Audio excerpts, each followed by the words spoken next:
You start your day possibly the earliest at home. Finish cooking or other home chores or designating tasks depending upon your privilege profile. Get to work, are as professional as can be. In fact, be among the best professionals wherever you are, professionals or workers, depending upon the profile, among the hardest and the best workers. Are the last to sleep. You barely get any time for yourself. A catch up with friends or a meal has to be well planned out. Everybody else informed. Family and work schedules worked around. And if you fall sick, it's hard to manage not only for yourself, but so many others around you. Guess who am I talking about?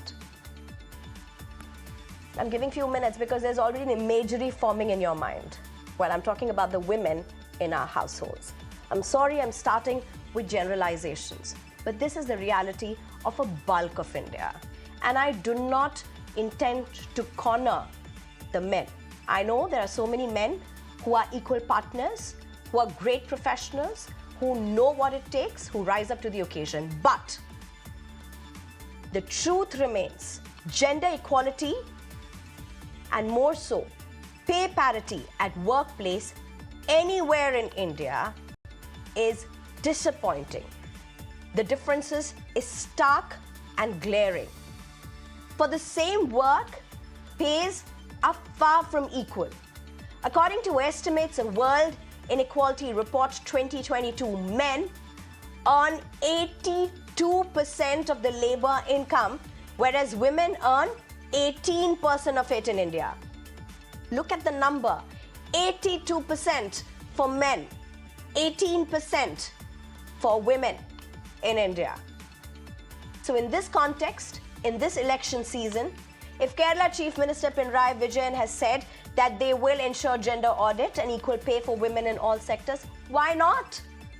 Election season or not, this is much required, and may all political parties compete on this. The gap widens as women move up. The gap really widens, and the fact remains that political parties are far from this reality.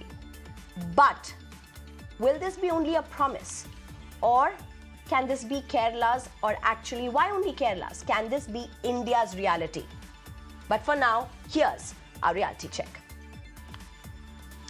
According to United Nations Women, while the gender pay gap is slowly narrowing in India, at the current rate of progress, it will take more than 70 years to close it completely. 70 years. Accelerated and bold action is needed to prevent a widening of the gender pay gap and closing the existing gap. 70 years. Let that sink in. But how much of that has narrowed? You know, when the report speaks about the narrowing bridges, despite notable progress in closing the gender pay gap over time in India, the gap remains high by international standards. As per the Labour Force Survey data of the National Sample Survey Office, Indian women earned an average 48% less than their male counterparts in 94. By 2018-19, the average gap declined to 28%. But that's just partial figures. These are just selective references. Let's look at numbers first for Kerala, a state known for literacy. National Family Health Survey data highlights the paradox of Kerala. According to a 2022 report from the National Statistics Department, Kerala exhibits the highest gender wage gap among large Indian states, both in rural and urban sectors. Despite having a poor scale in terms of labor participation and wages, 92% of women in Kerala have participated in key household decisions, compared to, say, 86 to 88% of an Indian average. And 79% of women have bank savings accounts of their own in Kerala. But this study by the Hindu Business Line shows the evident disparity.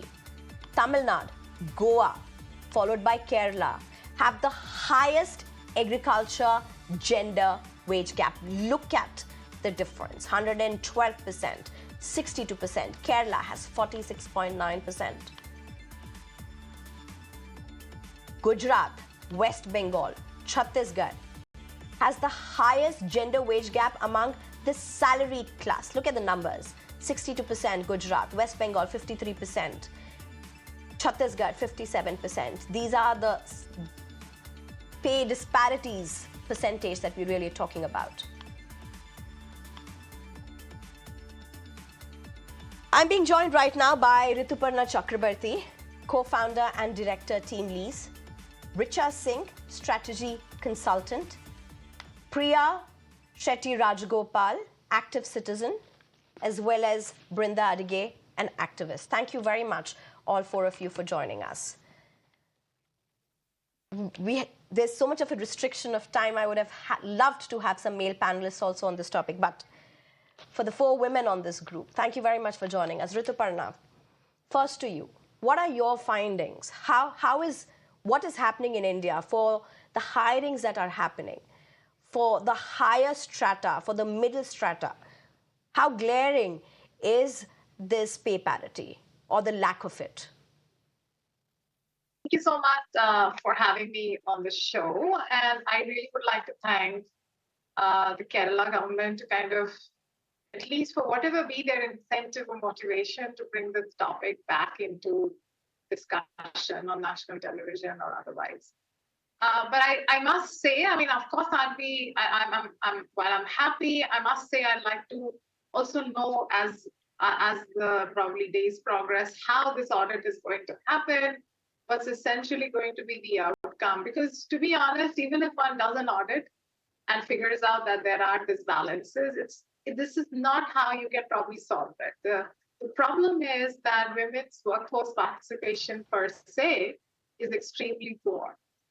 Women's participation in the formal workforce is extremely poor. And essentially what happens is large number of women in India who are working in the informal sector or is probably looking after our homes and is taking care of their families, they go unaccounted for. So of course, their effort, the kind of contribution they do, they're not getting acknowledged anywhere. So when that happens in any economy, the parities in terms of actually, I mean, if you see how the computation of these wage or the gaps done, the gap starts widening day by day.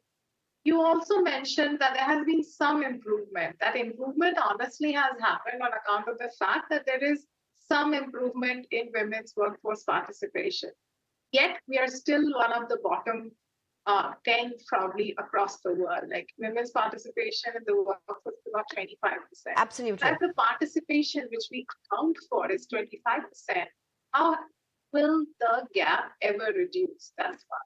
The second aspect is that if I'm asked the question that for a particular job, if a man or a woman is being hired, are they differentially paid? There was a time where there could have been a difference, but I think India Inc. has made a huge progress around that aspect. So if there is a man and a woman who's doing similar work, I don't see today that there is a huge gap. But the problem is women, as they approach their middle career or their middle managerial roles, they drop out for a good 3-4 years on account of family, children, so on and so forth. So by the time they come back, they're essentially not coming back to the same level of wage that their counterpart, a male counterpart, would be earning. And all of this end up making the problem grimmer than it is. So if you're just going to do an audit and then mandate it by saying, okay, woman, man gets paid, it's just not sufficient, because India's problem around women and women workforce participation is much deeper and much grimmer than just trying to solve one aspect or one problem in specific. So that's my submission and my view of what's going on. Sure. Right.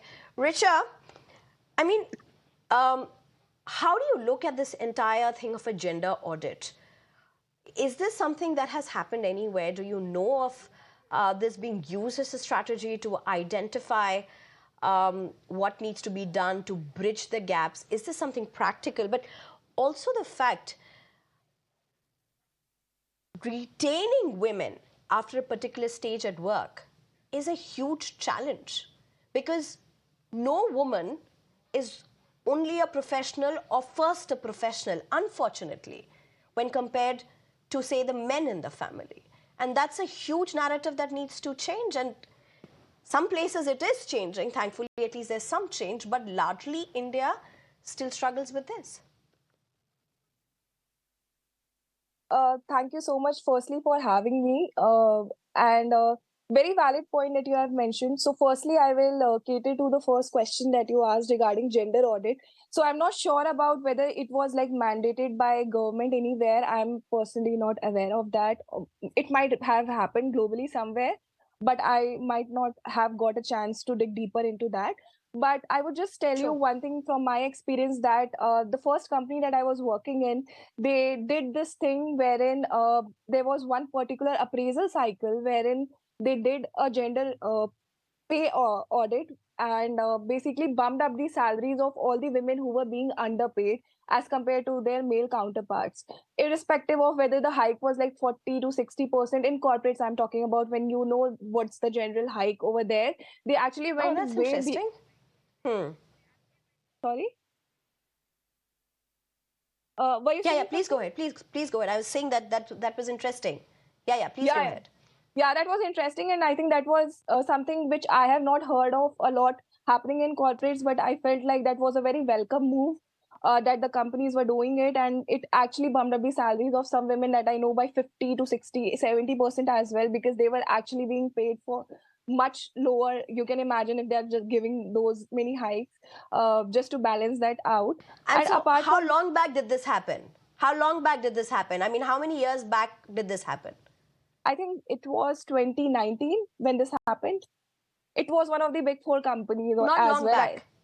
So here's a glaring example, a real example of how the pay parities in a corporate organization at at a point was even 50% between the genders for certain people. It could be different for different people, but that's a very important point, Richa. It's a very practical understanding of a situation today. We're not talking about a decade ago, we're talking about 2019.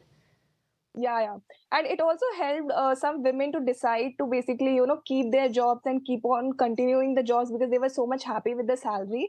I knew a few women who were contemplating to basically drop out because they felt like they can be, in married women specifically, they felt like, okay, maybe they can do support their family more instead of that. But that was a great motivator for them as well. And I hope if that continues, that they are being acknowledged for the work that they are doing in the same way, that would be great. Apart from that, one more particular reason that I have seen why women are being not paid equally is because they are not assessing their worth at the same pace as the male counterparts are doing. This can be because of the cultural upbringing that we have, wherein women mostly downplay their achievements and assess themselves as low, maybe imposter syndrome as well. Because I see that for a job role that I feel like I should be paid X, my another male counterpart, my friend, he's very confident and he'll come and say, why X? We should Okay. be paid X plus 30%. So I think awareness in terms of financial literacy and a bit more about the confidence bit is also where we are lagging behind. I'll give you a very small example. I was watching this podcast by the Sugar Cosmetics founder who is from I am Ahmedabad, Vinita Singh, and she herself said that when she and her co-founder, who is also her husband, they were thinking about how much salaries do they need to draw from their own venture. So she was asking for 50K, while his husband said that, "Are you mad? We should be at least asking for 2 lakhs." So can you see the kind of mindset coming from the privileged class of women, privileged in the sense that the family support, the, I would say, the women who are getting all the kind of Yeah, yeah. opportunities and maybe are on I the know. creamy I line. understand. Yeah. So I think there's a lot of things Absolutely. Very, like very valid Rituparna. points. Very, very good insights here. Thank you for bringing all of that to the front, including your own experience. Brinda Adige, if I can bring you in here at this point. Um, can India at least reach a level where this becomes an election point? I mean, many people may just write off what happened in Kerala today saying, oh, this is just an election gimmick.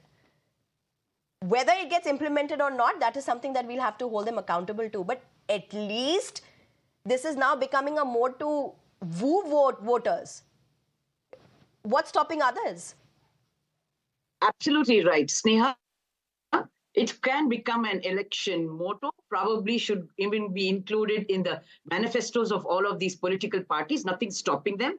And it is not something that they're doing out of this world, because gender budgeting and gender audit started way back in 1997. And many of the government departments themselves did not bring this into execution from then to now. Now, the other points of concern that I would like to share over here, which the other panelists have also shared, is this entire idea that women can be just written off. Other than the government services, almost all other services, we will see that women are always paid less for the same position with almost similar academic qualifications or probably higher. Now, the other thing I do hope Kerala does, and I want the rest of the other parties to do across India, when they are doing the gender budget, to also look at why women are now reducing in the labor force. Because we know that a lot of researchers have come out over the last 4-5 years that women's participation in the labor force has reduced. And we are talking of reduced like it is not 20-30%, it's over 70%. And Brinda, it is important to differentiate here. Despite what seems to be the government numbers and the surveys that have come from the Labour Department and all the numbers that seem to have come in now, there are a lot of parallel surveys that have happened in sectors and segments differently that do show a huge lag in the gender participation in different sectors. So I'm just adding to what you're saying. It's very important to see it holistically and not just one set of data. Absolutely, absolutely. And one of the concerns that most women have and experience is the issue of safety. And there is a lot of discrimination, sometimes overt, but many times it is very subtle. And that is something like one of the panelists pointed out, condition that we don't raise these issues. So salary, yes, parity, pay parity is very, very important. And like you mentioned, let all the parties, at least for the sake of the manifesto and the motto and the elections, make noise about it. And I do hope that somewhere we are holding them responsible. But all of that said and done, let us remember, with the pay parity, if at all it comes, we need to understand that women are still going to contend with a lot of other challenges which the government has still not looked at. Like I said, one is safety, the other discrimination, last mile connectivity. And please tell me which are the multinational companies that might have even support for women who are new mothers, fresh for them? None of those things. In fact, somebody was telling me that for the last 1 year, she has been working from home, and now the company has said that you need to now come back. And she says, my whole life is going to change, and I don't know if I'm going to continue. So if those are concerns, gender parity, even just being a motto, is not enough. I think it is time for India, when it talks of itself, digital India, and an India that is right on the world map, to not lag behind on saying that it will be a motto or it will be a manifesto point, but it will be also something that is going to become a reality. Because if it is not women participating in the labor force, let us be very, very clear. Any of the economic jargons that people are talking about is not going to come to reality. Right.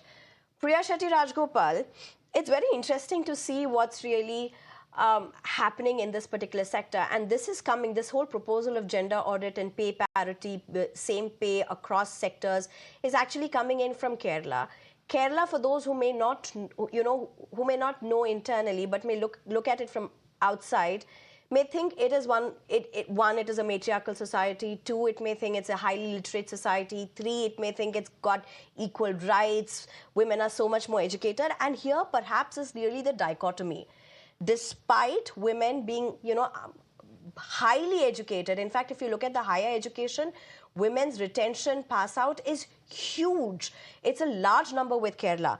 And yet, the huge pay disparities that we are talking about is tremendous, except some sectors, say the health sector, where nurses would be paid more than their male counterparts.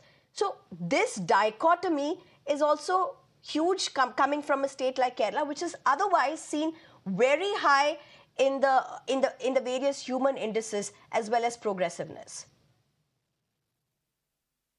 Agreed. I think Kerala has been pretty much on the forefront as far as the more obvious data points on gender parity is concerned, which is education, literacy, participation in the workforce. But if you look at the points that make up gender parity, you have a number of different ones, which is why India is so low on the list. You look at freedom of movement, work, equal pay, marriage, child rearing, business ownership, pensions, etc. So there are a number of different factors that are taken into account. So the salary, the wage parity is only one aspect of it, and then certainly a very important metric, because that's a very obvious one where you can see the very palpable difference. In fact, I'm going to add to your point where you said that there's 82, we're going to take 82 years or 85 years to close the gap. The World Economic Forum actually says it's going to take 257 years to close the gap of economic participation for women. And it's actually higher from the last report, which was 202 years. So in some ways, we're actually going backward, not forward. But I think the good news is always that things are happening. And here is one indication where the Kerala government has made a very assertive point that they would like to invest in gender audit, and therefore the more important issue around women in the workplace, wage parity, etc. I think that's good, and I think it would be an indication for the other states to follow suit. Several have already taken the lead in this. In fact, I think it was Meghalaya and one or two more states, I can't remember which ones, have done some pretty strong work in this space. And nationally, we have a strong department which is focusing on gender budgeting. And what the results are, it's going to take time to be able to see it in implementation and action. But just to hark back to a couple of data points, I mean, if you look at the World Bank report of 2023, India is somewhere sandwiched between China and Saudi Arabia, which isn't saying much. And there are globally only 14 countries which have achieved full gender parity. And this is led by countries like Belgium and France and Denmark. And this brings to point that very often when we talk about gender parity, we assume it benefits only women. It does not. What happens with women taking up child rearing and men taking up similar responsibilities? You have a far more equitable distribution of parenting, I think, social distribution of roles, which make a huge benefit to society and the economy as a whole. So I think it's very important to know that this affects everyone, all genders, both genders, different pockets, different economic levels. And we have in this also forgotten about one very important part of it, which is the unorganized sector, and secondly, the home, those women who work at the home, because there's a huge value to that which is not being monetized at all. But that's another subject for another date. It's very it's complex, and it has a lot of societal implications, and one does not want to sort of get into that. But I think this is a good step forward if other states take this up. It's already nationally in place, but more from a budgeting perspective, as Brinda pointed out. And the second thing is, if it's moved forward from a political tool to something that genuinely makes a difference, it's a great idea. Implementation and nuance is very hard here because the parameters are different across different countries. Now, for example, I mean, Brinda brought up the important point of security. Now, that may not be a factor in many other spaces, but it's a huge factor in India. Child rearing is very different, say, in Denmark or in here. I mean, it's very much more equitable. So these are things which definitely make a difference. And one must not forget one thing very, very important, which is that COVID has had in its wake something very unique in terms of defining roles, being able to create a lot more equity, a lot more structure and platform where you can define what women are doing and how you can monetize that or how you can value that. So therefore, I think we're moving forward slowly but inexorably. So I would look at this right now, Sneha, as a glass half full. And we are as women very concerned about overreacting to something, saying, oh, it's a good thing because how these actually translate. So glass half full for me, a lot of structure and ahead. And always look, always question if there's something coming from a politician. That's always the norm for whatever it is. But Brinda Adige, if I can just ask you one thing. Between a gender audit to equal pay in workspaces, what's the difference how much of a transition does one need to make? What are the different stages that one would have to go? I mean, of course, we don't know the concrete steps of it, but it sounds lovely. Gender audit and equal pay. But it's not going to be as seamless as that. It's a huge expanse.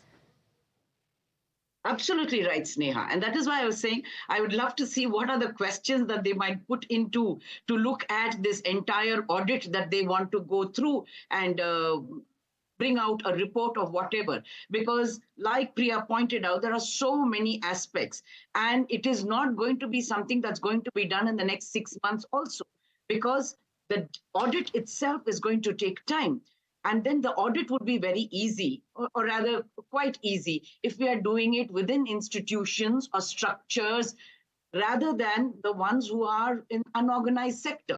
Because over there is not going to be any audit. We don't even know if there is minimum wages that is being paid over there. Forget about parity of Is wages. there no way to ensure that there to will be an women. audit? I'm just trying to understand this. Sorry? I mean, because you have Panchayati Raj systems at the local areas, you have machinery that should ideally be working. In a state like Kerala, you do have very active Panchayati Raj systems. So when you look at things like that, can't that then be encompassed into gender audit functioning as well? I'm just Yes, looking it at the can. options. In Is it fact, practically possible to yes, get the... practically, Sneha, it is possible, because we must understand that Kerala is almost like a model state where women and participation, political empowerment, economic empowerment. In fact, Kerala was 1997 when they introduced this whole gender audit in the Panchayat Raj system. And that is possible over there.